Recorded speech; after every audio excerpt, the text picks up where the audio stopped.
Former minister breaks silence on 37.1 billion naira fraud allegations and reveals reasons for ignoring EFCC summons. Welcome to the news and thank you for tuning in to listen. Please subscribe to our channel.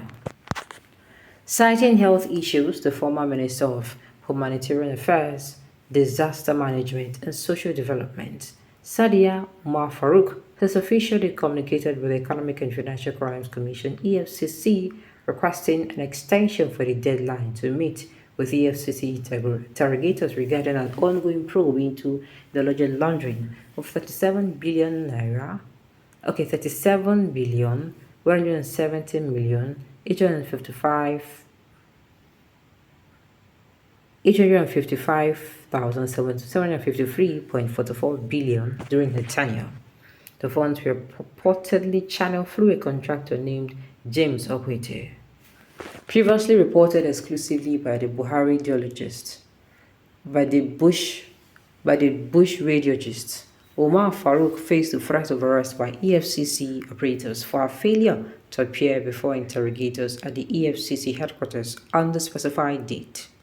In response to the situation, the EFCC spokesperson Dele Oyewole disclosed in an exclusive telephone interview that Umar has submitted a letter through her legal representative, seeking additional time for the meeting due to health challenges.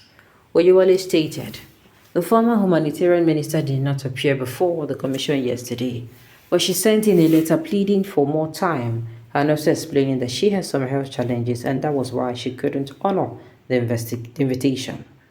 She also sent in a lawyer to meet with interrogators. However, the EFCC remains steadfast in its pursuit of the investigation, with Oyewole confirming that the commission has mandated Umar to present herself without further delay. The spokesperson emphasized that the investigation is ongoing and a comprehensive figure for the alleged transactions cannot be provided at this stage. The Bush radiologist has previously reported that Umar Farouk kept interrogators waiting for over 8 hours without official communication, despite the presence of journalists at the EFCC headquarters expecting her arrival. Umar Farouk did not show up for interrogation, prompting the interrogators to retire for the day. Sources with the EFCC hinted at the possibility of Umar Farouk's arrest within the week if she fails to voluntarily appear for questioning. She fails to voluntarily appear for questioning. The ongoing investigation revolves around an alleged 37.1 billion naira fraud within the Ministry of Humanitarian Affairs during her tenure. The EFCC had formally invited her to provide an account of the financial irregularities. It was previously reported that the contractor, James Okwete, linked to the money laundering, had been arrested and was cooperating with investigators. The funds were allegedly laundered through the Ministry of Humanitarian Affairs.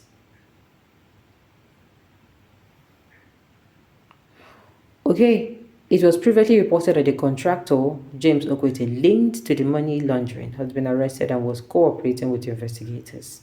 The funds were allegedly laundered through the Ministry of Humanitarian Affairs, Disaster Management and Social Development during Umar Farouk's term. Umar Farouk, the pioneer Minister of Humanitarian Affairs, Disaster Management and Social Development, had been appointed in July 2019. Had been appointed by former President Muhammad Buhari in July 2019. The investigation adds another layer to the controversies surrounding the ministry, which was either implicated in financial improprieties related to the school feeding program during the COVID-19 lockdown in 2020. Well, if you ask me, they say she keeps them waiting, and I'm asking myself why. If you're not going to come in that particular day, why not commit to them beforehand?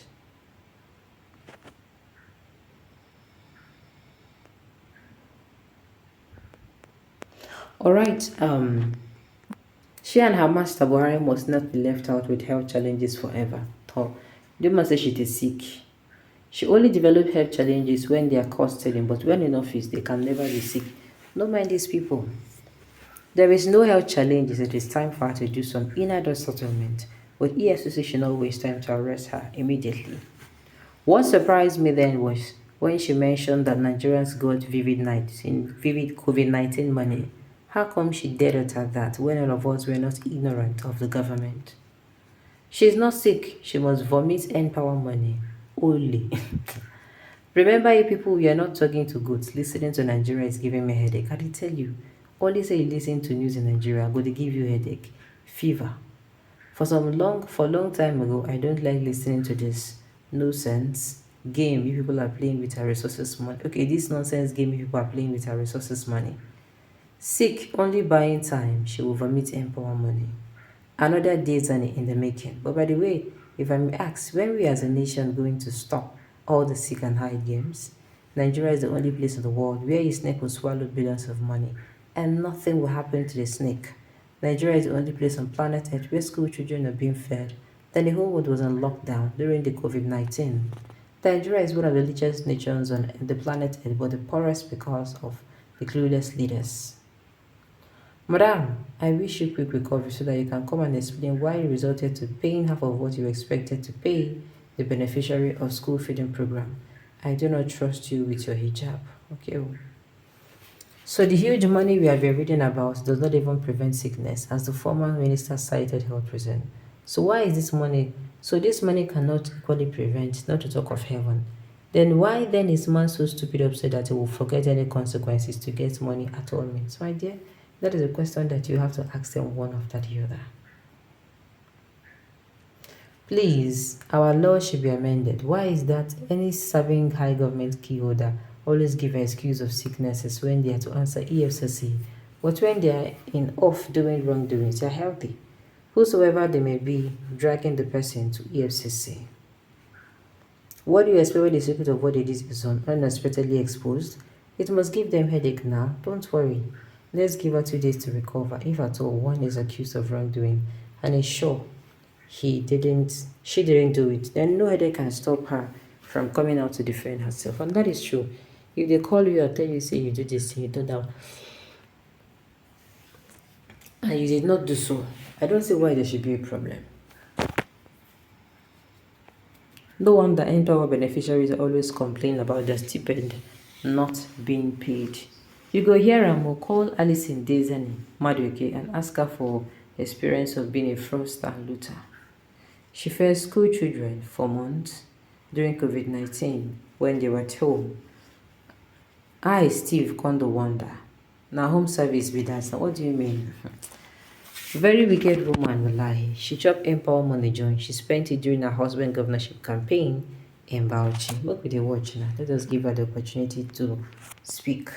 Alright, on this note, you have come to the end of the news. We say thank you for tuning in to listen. Until I come your way next time, enjoy.